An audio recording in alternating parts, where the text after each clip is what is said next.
नमस्कार दोस्तों, आप सभी का हार्दिक स्वागत है हमारे युक्ति एकेडमी के यूट्यूब चैनल पर। इस चैनल के माध्यम से हम आपको यूपीएससी, स्टेट पीसीएस और अन्य सभी प्रमुख सरकारी परीक्षाओं के लिए प्रतिदिन परीक्षा पर करंट अफेयर्स को एमसीक्यू के रूप में प्रस्तुत करते हैं। हमारा उद्देश्य है कि आपकी सिविल सेवा एवं अन्य प्रतियोगी परीक्षाओं की तैयारी और भी सरल, प्रभावी व लक्ष्य केंद्रित बन सके। इसी के साथ शुरू करते हैं अपने 6 अप्रैल के सवाल से। तो सवाल था हमारा कि यूआईडीएआई ने आधार केंद्र लोकेशन के लिए किससे साझेदारी की। 4 विकल्प दिए इसमें, इसरो, मैप माई इंडिया, गूगल या एनआईसी से। सही विकल्प हो जाएगा मैप माई इंडिया।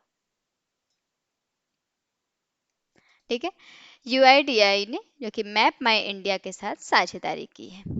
इसके तहत क्या है कि मैपल्स ऐप पर अब नज़दीकी आधार केंद्र आसानी से खोजे जा सकेंगे और इससे लोगों को सही और अधिकृत केंद्र जानकारी मिलेगी। फायदा इससे है कि फर्जी जो कि अनधिकृत केंद्रों से बचाव और समय की बचत होगी। अगला प्रश्न है कि अप्रैल 2026 की फेडे रेटिंग सूची के अनुसार निम्न में से कौन 11 वर्ष की आयु में इंग्लैंड की शीर्ष क्रम मतलब नंबर 1 महिला शतरंज खिलाड़ी बनी है। 4 विकल्प है, लैन याओ, बोधना शिवानंदन, मारिया मुजिचुक या कोनेरू हम्पी। सही विकल्प हो जाएगा बोधना शिवानंदन।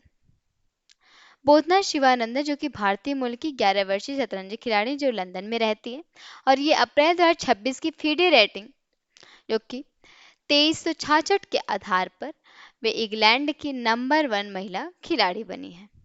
उन्होंने 4 बार ब्रिटिश महिला चैंपियन जो कि लैन याओ को पीछे छोड़ा और वहीं इस उपलब्धि के साथ वे दुनिया की टॉप 100 महिलाओं खिलाड़ियों में भी शामिल हो गई हैं। अगला प्रश्न है कि विकास और शांति के लिए अंतर्राष्ट्रीय खेल दिवस के संबंध में निम्नलिखित कथनों पर विचार कीजिए। 3 कथन दिए इसमें, जिनमें से है इसे हर वर्ष 6 अप्रैल को मनाया जाता है, इसे संयुक्त राष्ट्र द्वारा 2013 में घोषित किया गया था, या यह 1900 के ओलंपिक खेलों की याद में मनाया जाता है। 3 कथन दिए थे इसमें। नीचे दिए गए कोड का प्रयोग कर सही उत्तर बताना है हमें। तो 4 विकल्प हैं इसमें, केवल 1 और 2, केवल 2 और 3, केवल 1 और 3 या 1, 2 और 3 तीनों कथन सही है। इनमें से सही विकल्प हो जाएगा इसमें केवल 1 और 2। ठीक है, ये दोनों कथन सही है इसमें से विकल्प हो जाएगा केवल 1 और 2। संयुक्त राष्ट्र ने जो कि 2013 में इस दिवस की घोषणा की और 2014 से इसे हर साल मनाया जाता है। यह हर साल जो कि 6 अप्रैल को मनाया जाता है क्योंकि इसी दिन 1896 में पहले आधुनिक ओलंपिक खेल शुरू हुए थे और इस साल की थीम थी जो कि खेल पुल बनाना, बाधाएं तोड़ना है, जो खेलों के माध्यम से एकता और समावेश को दर्शाती है। अगला प्रश्न है कि चेतक स्क्रीन अवार्ड्स 2026 के संदर्भ में निम्नलिखित कथनों पर विचार कीजिए। इसमें भी 3 कथन है। पहला है कि होम बाउंड को सर्वश्रेष्ठ फिल्म पुरस्कार मिला, वहीं धुरंधर फिल्म ने सबसे अधिक पुरस्कार जीते, या सर्वश्रेष्ठ अभिनेता पुरस्कार रणवीर सिंह को धुरंधर के लिए मिला। उपरोक्त कथनों में से कौन सा सही है ये बताना है हमें। तो 4 विकल्प है, देखते हैं जिनमें से केवल 1 और 2 कथन सही है, केवल 2 और 3 कथन सही है, या केवल 1 और 3 कथन सही है, या 1, 2 और 3 तीनों कथन सही है। तो सही विकल्प हो जाएगा इसमें से ऑप्शन डी, 1, 2 और 3 तीनों कथन सही है। क्योंकि होम बाउंड को जो कि सर्वश्रेष्ठ फिल्म का अवार्ड मिला, वहीं धुरंधर ने कुल 14 अवार्ड जीतकर सबसे ज्यादा पुरस्कार अपने नाम किए, वहीं रणवीर सिंह को जो कि धुरंधर फिल्म के लिए सर्वश्रेष्ठ अभिनेता पुरस्कार मिला है। अगला प्रश्न है कि साधना सप्ताह 2026 किस योजना के अंतर्गत आयोजित किया जा रहा है। 4 विकल्प है, digital India mission, mission Karmayogi, make in India या स्किल इंडिया के तहत। सही विकल्प हो जाएगा इसमें से मिशन कर्मयोगी। साधना सप्ताह जो कि 2026 मिशन कर्मयोगी के अंतर्गत आयोजित किया जा रहा है, जिसका उद्देश्य है कि सरकारी कर्मचारियों को बेहतर बनाना ताकि ये जनता को और अच्छी तरह सेवाएं दे सके। यह कार्यक्रम जो कि मिशन कर्मयोगी के तहत चलाया जा रहा है। अब समझिए जैसे कि मिशन कर्मयोगी है क्या। तो यह सरकार की एक योजना है जिसमें अधिकारियों को ट्रेनिंग दी जाती है। आखिरकार ये जरूरी क्यों है? ताकि सरकारी काम जल्दी, सही और बिना परेशानी के हो सके। इसका बेनिफिट ये होगा कि आम जनता को, क्योंकि उन्हें बेहतर सेवा मिलेगी, और सरकार को क्योंकि काम ज़्यादा प्रभावी होगा। साधना सप्ताह में होता क्या है? इसमें क्या होता है कि अधिकारियों को नई चीजें सिखाई जाती हैं, टेक्नोलॉजी का उपयोग सिखाया जाता है, वहीं काम करने का बेहतर तरीका बताया जाता है। ये होता है साधना सप्ताह के अंतर्गत काम। अगला प्रश्न है कि सीमा सड़क संगठन, बीआरओ बोलते हैं इसे, कि प्रोजेक्ट चेतक का मुख्य उद्देश्य क्या है? 4 विकल्प दिए हैं, देखते हैं। इनमें से केवल पर्यटन को बढ़ावा देना, सीमावर्ती क्षेत्रों में सड़क निर्माण और कनेक्टिविटी सुधारना, या केवल शहरों में मेट्रो निर्माण करना, या कृषि उत्पादन बढ़ाना। तो सीमा सड़क संगठन की बात करें तो इसमें प्रोजेक्ट चेतक का मुख्य उद्देश्य था कि सीमावर्ती क्षेत्रों में सड़क निर्माण और कनेक्टिविटी सुधारना। इसमें जो कि प्रोजेक्ट चेतक, बीआरओ मतलब बॉर्डर रोड्स ऑर्गेनाइजेशन, का एक महत्वपूर्ण प्रोजेक्ट है जो भारत के सीमावर्ती इलाकों में काम करता है। इसका मुख्य काम होता है कि सड़क बनाना और सुधारना, खासकर राजस्थान, पंजाब और गुजरात के बॉर्डर एरिया में। इससे सेना को जल्दी आने जाने में मदद मिलती है, साथ ही वहां रहने वाले लोगों को भी आने जाने की सुविधाएं मिलती है।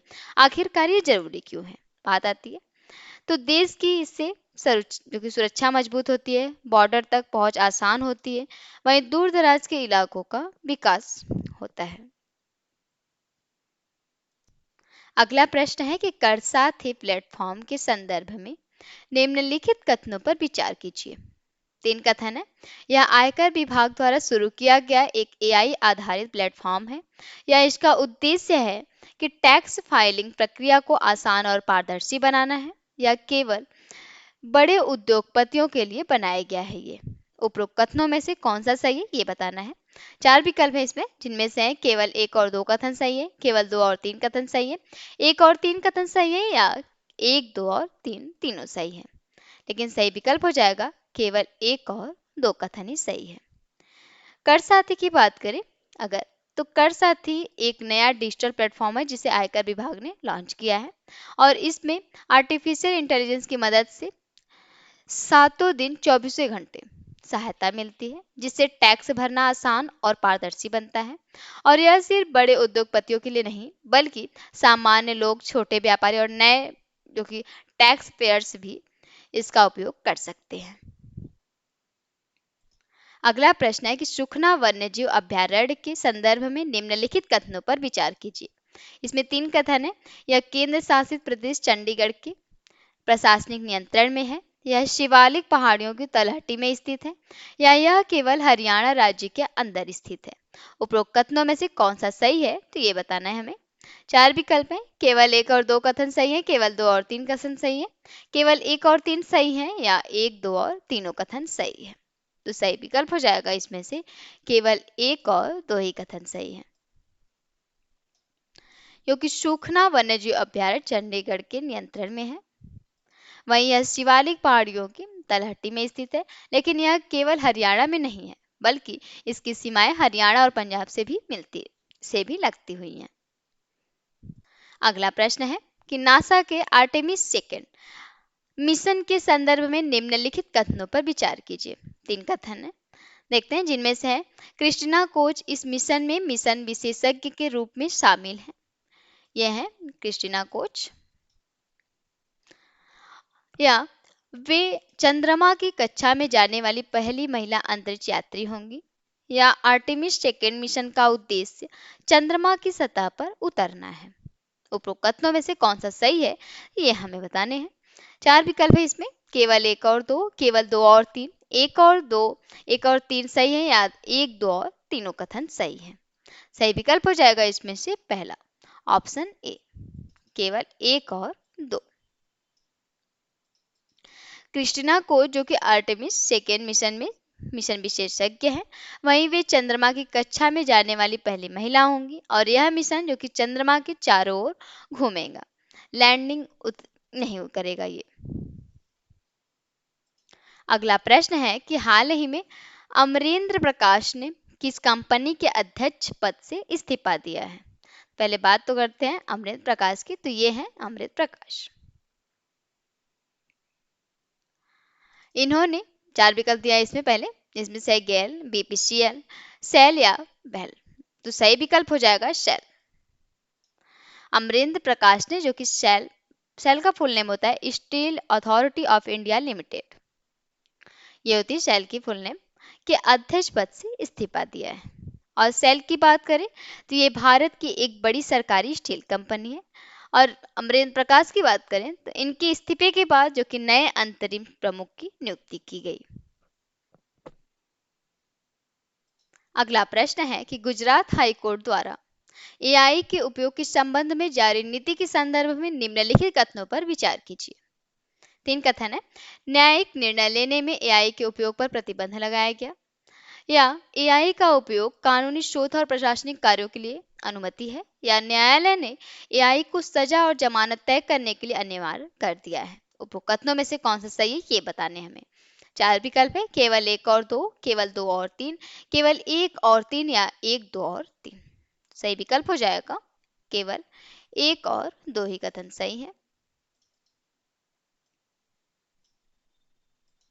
गुजरात हाई कोर्ट ने बोला है कि एआई का इस्तेमाल जज के फैसले लेने में नहीं होगा, क्योंकि लेकिन एआई का उपयोग रिसर्च, पुराने केस ढूंढने और प्रशासनिक कामों में किया जा सकता है। वहीं कोर्ट ने एआई को जरूरी नहीं बनाया, बल्कि फैसलों में इसके उपयोग पर रोक लगाई है। अगला प्रश्न है आप लोगों के लिए कि SCFF U20 चैंपियनशिप 2026 का फाइनल किस प्रकार तय हुआ है। 4 विकल्प है, अतिरिक्त समय में, पेनल्टी शूटआउट में, सुपर ओवर में या टॉस से। सही विकल्प को आप लोगों को कमेंट बॉक्स में जरूर बताना है। इस वीडियो को अंत तक देखने के लिए आप सभी का दिल से धन्यवाद। अगर यह वीडियो आपके लिए उपयोगी लगी हो तो कृपया चैनल को सब्सक्राइब जरूर करें, वीडियो को लाइक करें और अपने दोस्तों के साथ जरूर शेयर करें। साथ ही हमारा एक ऐप है युक्तियास ऐप, उसे डाउनलोड कर ले, जहां आपको मिलेगा पूरा syllabus, daily MCQs, current affairs, वो भी हिंदी और इंग्लिश दोनों में है, दोनों देख सकते हैं वहां से। तो कोई भी महत्वपूर्ण अपडेट आपसे छूटे ना, इसलिए टेलीग्राम, इंस्टाग्राम और फेसबुक पर भी फॉलो कर ले। युक्ति आईएएस ऐप और सभी सोशल मीडिया के लिंक आपको वीडियो के डिस्क्रिप्शन में मिल जाएंगे। आपकी सफलता ही हमारा संकल्प है। धन्यवाद।